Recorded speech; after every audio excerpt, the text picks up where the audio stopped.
Olá, meus queridos, sejam todos muito bem-vindos ao canal Questione. O meu nome é Luiz Fernando.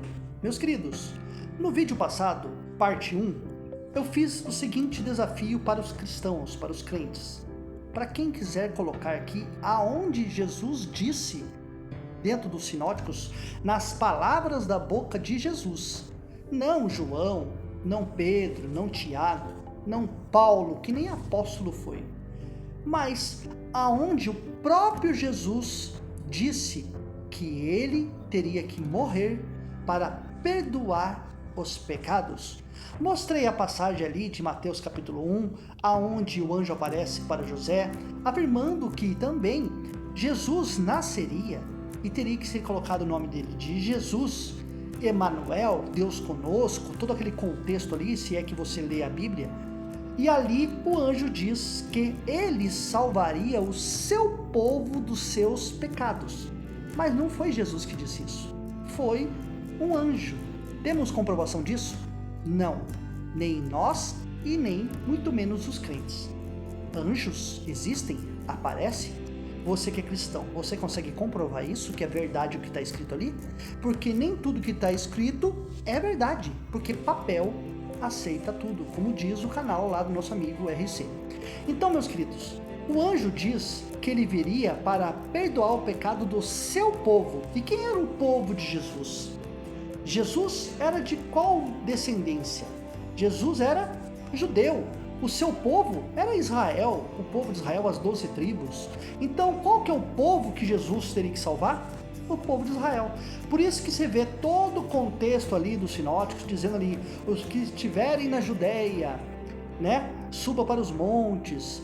E o contexto todo fala sobre Israel. Todo o contexto bíblico é sobre Deus de Israel, é sobre 12 tribos, sobre uma nação de Israel. Tem alguma coisa a ver com o brasileiro? Não. Tem alguma coisa a ver com os argentinos, alguma coisa a ver com o Uruguai, com o Chile? Também não. É todo um contexto que você vê que é um povo lá do Oriente, né?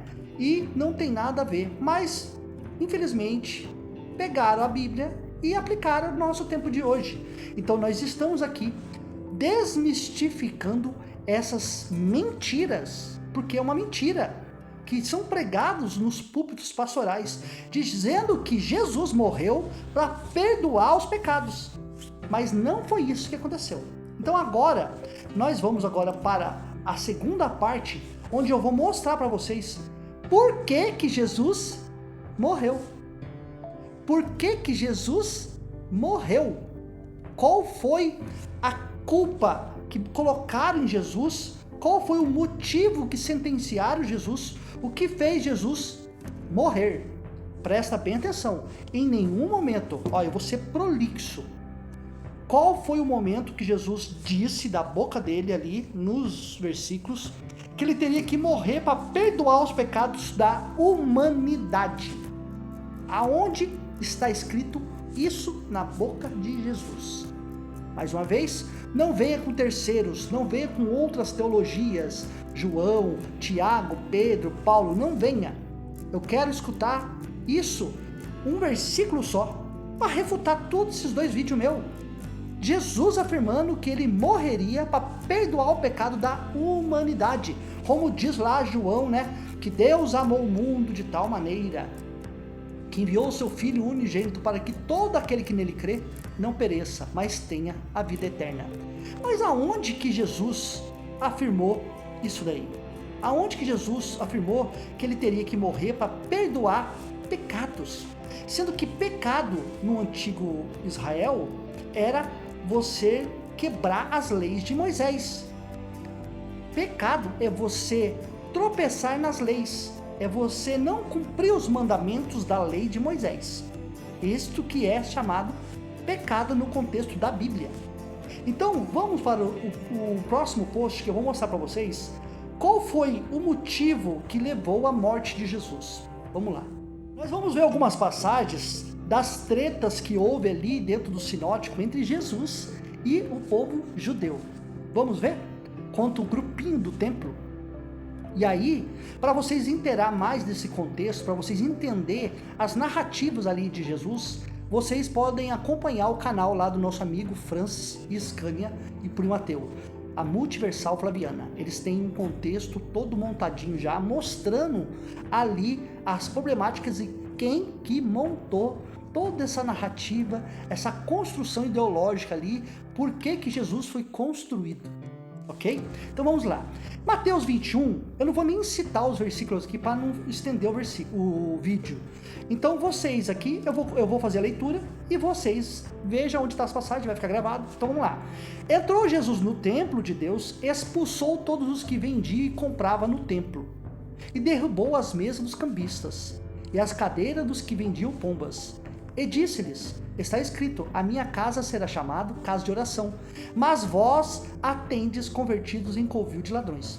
Primeiro que aqui tem um grande problema. Na Torá, na lei de Moisés, tem um mandamento de que essas ações aqui era para ser feito. Porque o lugar, se for longe, Deuteronômio, se eu não me engano, 14. Se o lugar for longe, venda o dízimo e ata o dinheiro à tua mão e vai até o lugar que o Senhor escolheu. E lá, compre tudo que tiver no teu coração. Bois, vinho, cachaça. E não esqueça dos levitas, dos órfãos, viúvos, estrangeiros e faça uma festa com a sua família. E esse era o dízimo de Israel. Então, a ação que Jesus fez vai contra o que está escrito na lei de Moisés, do pai dele, Javé, ou El. Então, meus queridos, o que aconteceu aqui? A incitação de uma briga, de uma treta. Jesus brigando com aqueles que estavam ali no templo trabalhando, fazendo o seu serviço. Chega alguém e mete o pé e fala assim, isso aqui é a casa do meu pai? Como assim? Casa do meu pai? Que cara louco! Ele chega aqui metendo o pé em tudo? Como assim casa do meu pai? Esse templo não foi construído por ele? Então, Jesus se coloca numa posição de filho de Deus, briga com a turma ali, com os religiosos, com aqueles que estavam fazendo o seu comércio normal, natural, trocando as moedas romanas pelas moedas ali judaicas, para poder fazer a troca ali, a transição, porque não era aceito a entrada de dinheiro, né? Havia toda uma problemática ali entre o povo romano, os gregos ali, com as coisas sagradas do templo. Então, eles estavam ali fazendo a parte deles, e chega alguém e mete o pé. Então ali começa a treta. Desculpe os barulhos se passa moto ou carro aqui, fazer muito barulho, mas infelizmente é assim mesmo. Não tem estúdio, né? Então tem que ser assim mesmo. Vamos para mais uma passagem aqui.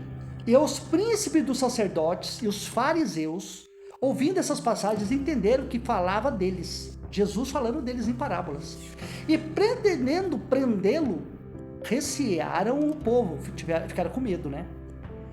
Porquanto o tinha por profeta.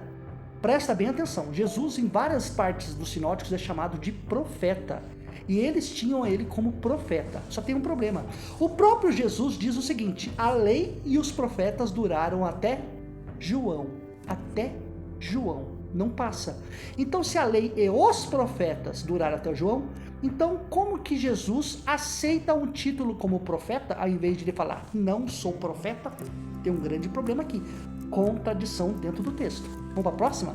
É treta em cima de treta de Jesus com os fariseus, com os saduceus, com todos ali do templo, todos ali que trabalhavam ali naquela região. Então, retirando-se os fariseus, consultaram entre si como surpreenderia em alguma palavra, e enviaram-lhe seus discípulos com os herodianos, dizendo, mestre, bem sabemos que és verdadeiro e ensinas o caminho de Deus, segundo a verdade, sem te importares com que quer que seja, porque não olhas a aparência dos homens. Dize-nos, pois, que te parece? É lícito pagar tributo a César ou não? Jesus, porém, conhecendo a sua malícia, disse, por que me experimentais, hipócritas? Olha os termos que Jesus usava para com eles. Hipócritas. Mostrai-me a moeda do tributo. E eles lhe apresentaram um dinheiro. E ele disse-lhes, de quem é esta esfinge e esta inscrição? Disseram-lhe eles, de César. Então ele lhes disse, dai, pois, a César o que é de César, e a Deus o que é de Deus. Só que temos um grande problema aqui, porque em toda a narrativa do Antigo Testamento, o próprio Deus, ele fala que não é para fazer acordo nenhum com outros povos estrangeiros. E aí eu te faço uma perguntinha: o que o imperador romano, a moeda romana, está circulando ali em Israel? Se é o mandamento do próprio Deus, que não era para fazer acordo com povos que não fosse das 12 tribos, e Jesus dá apoio a César? Não te parece muito estranho isso, não? Porque se Jesus é Deus como os crentes afirmam, ele deveria defender os judeus e ir contra Roma. Mas Jesus em nenhum momento vai contra a Roma. Jesus ainda fala assim: dai a César o que é deles, que é de César. Pague o tributo, pague o que vocês devem para ele. E dê ao templo, dê a Deus, porque Deus nunca recebeu nada. Nenhum Deus nunca recebeu nada. E dê a Deus o que é de Deus. Então faça a sua parte, paga o tributo, paga Roma. Como assim? Deus apoiando Roma? Jesus apoiando Roma? Daí que eu falo para vocês. Vai lá no canal da Multiversal Flaviano que vocês vão entender isso que eu estou dizendo para vocês. Vamos pro próximo? Então falou Jesus à multidão e aos seus discípulos, dizendo: na cadeira de Moisés estão assentados escribas e fariseus. Observai, pois, e praticai tudo o que vos disserem, mas não procedais em conformidade com as suas obras, porque dizem e não praticam. O que Jesus está fazendo aqui? Difamando os escribas e fariseus, aqueles que comandavam o templo. O que Jesus estava fazendo? Atacando diretamente a corte que estava ali montada com o negócio do templo. Ele estava atrapalhando os negócios, ele estava indo contra tudo ali, o que os escribas e fariseus, os donos dos templos ali, os príncipes e sacerdotes, eles ganhavam muito dinheiro nas custas do povo. Por isso que o templo de Jerusalém, ele foi montado para poder viver da massa. Por isso que as igrejas grandes aqui no Brasil, elas são montadas para viver da massa, porque Deus nenhum socorre ninguém. Entendeu? Então Jesus aqui, segundo as narrativas, ele começa a cutucar a ferida, cutucar a onça com vara curta. E ele arruma um grande problema, presta atenção que eu estou trazendo para vocês. Ele arruma um grande problema, ele arruma inimigos mortais. Ele perseguiu, ele cutucou a ferida deles, ele mostrou o que estava acontecendo lá, ele estava desmascarando aquele povo, ele estava indo contra. E Jesus, em nenhum momento, como as 12 tribos de Israel, as tribos era a menina dos olhos de Deus, ele não poderia ir contra o seu próprio povo. Ele foi um traíra.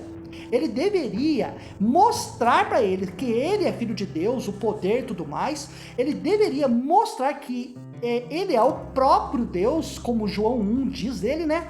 Que ele é o verbo, né?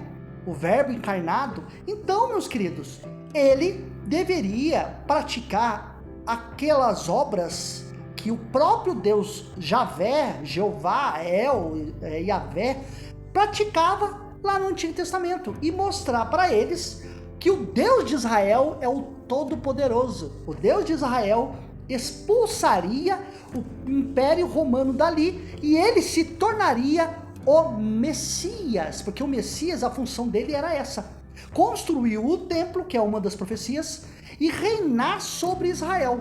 No entanto, que tem até uma passagem aí no Mateus dizendo que Jesus reinaria em Israel. Aí eu te pergunto, qual foi o momento que Jesus reinou em Israel?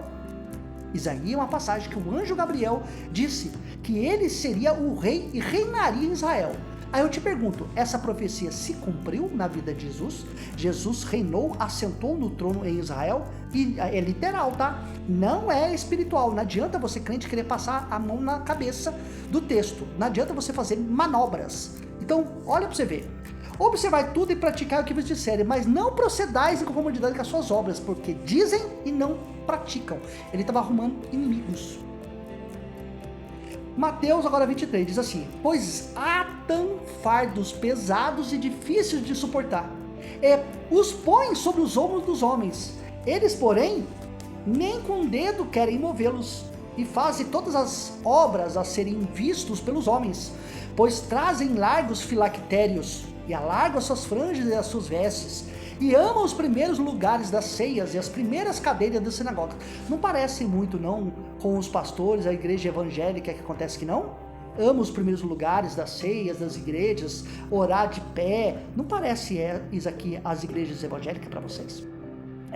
Então o que Jesus estava fazendo aqui? Atacando o sistema religioso que estava imposto ali de união com Roma. União com Roma. Porque Israel, Jerusalém, tinha se misturado com outros povos pagãos, vamos dizer assim. Então, Jesus, ele cutuca eles e começa a incitar a perseguição para si. E há saudações nas praças, e serem chamados pelos homens de Rabi. Vós, porém, não quereis ser chamados Rabi, porque um só o vosso mestre, a saber, o Cristo. E todos vós sois irmãos, e a ninguém na terra chameis vosso Pai, porque um só é vosso Pai, o qual está nos céus. Nem vos chameis mestres, e o que mais você vê aí é você, pastor, sendo chamado de mestres, né? Porque um só é o vosso mestre, que é Cristo. Ele se coloca numa posição melhor do que aqueles que estavam lá, dizendo que ele era melhor que eles. O que ele estava fazendo isso? Acabando com o negócio deles e se mostrando superior àqueles que estavam lá, que não era para eles, o povo, seguir essa turma mais. Ele estava incitando o povo a ir contra o templo, contra as saudações das praças, contra ser chamado de mestre, rabi. Ele estava indo contra a prole, contra aquele grupo que estava ali, dominante da massa, que era os líderes religiosos. E o que isso acontece quando alguém começa a incitar esse tipo de coisa? Perseguição e morte.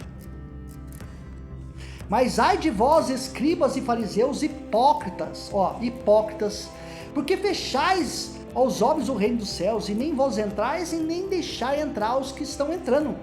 Ai de vós, escribas e fariseus hipócritas, que devorai a casa das viúvas. É denúncias e atrás de denúncias, sob o pretexto de orações, por isso sofrereis mais rigoroso juízo. E quando Jesus ia saindo do templo, aproximaram-se dele os discípulos para lhe mostrar a estrutura do templo. Jesus, porém, lhe disse: não vedes tudo isso? Em verdade vos digo que não ficará aqui pedra sobre pedra que não seja derrubada. Ele falou contra o quê? Contra o negócio financeiro do povo. E o que aconteceu, por exemplo, com Estevão, quando ele falou contra o templo? Que Deus não habita em templo feito por mãos de homens? Foi apedrejado até a morte. E é isso que aconteceu com Jesus. Ele começou a falar contra todo aquele sistema que estava ali, o império que estava montado, e aí ele atraiu para ele problemas. Bem sabeis que daqui a 2 dias é a Páscoa, e o Filho do Homem será entregue para ser crucificado. Depois, os príncipes dos sacerdotes e os escribas e os anciãos do povo reuniram-se na sala do sumo sacerdote, o qual se chamava Caifás, e consultaram-se mutuamente para prender Jesus com dolo e o matarem. Então, a finalidade da morte de Jesus não era para perdoar pecados. A finalidade é porque ele perseguiu o sistema religioso. E isso na igreja você nunca vai escutar do seu pastor. Porque é teologia em cima de teologia, homilias em cima de homilias. O que é isso? Pega um texto isolado daqui e linka lá com Paulo, e linka com João, e linka com Pedro. E o que eles falaram lá, aí você aplica aqui e fala assim: não, Jesus morreu para perdoar os pecados. Mas foi esse o motivo que Jesus morreu? Ora, os príncipes do sacerdote e os anciãos e todo o conselho buscavam falso testemunho contra Jesus, para poderem dar-lhe a morte, e não o achavam, apesar de se apresentarem muitas testemunhas falsas. Mas por fim, chegaram duas testemunhas, e disseram: este disse: eu posso derrubar o templo e reedificá-lo em 3 dias. Então, ó, pra você ver, a testemunha chegou, ele falou contra o templo, é réu de morte. Não pode falar contra o templo. E ele falou quanto tempo. Por que você acha, vou repetir de novo, por que você acha que Estevão foi apedrejado? Porque ele falou mal do templo, mal do sistema. E o povo do sistema estava ali, pegaram pedra e jogaram nele. E levantando-se o sumo sacerdote, disse-lhe: não responde coisa alguma aos que este depõe contra ti? E Jesus, porém, guardava silêncio. E insistindo o sumo sacerdote, disse-lhe: conjuro-te pelo Deus vivo, que nos diga se tu és o Cristo, o Filho de Deus.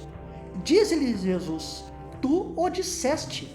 Digo-vos, porém, que vereis em breve o Filho do Homem assentado à direita do Todo-Poderoso, e vindo sobre as nuvens do céu.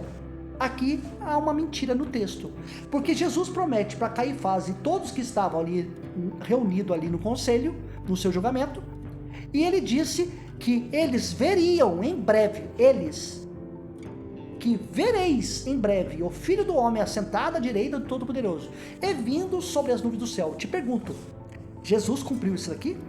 Ele fez essa volta triunfal, assentado à direita do Todo-Poderoso, e vindo não é indo, sobre as nuvens do céu?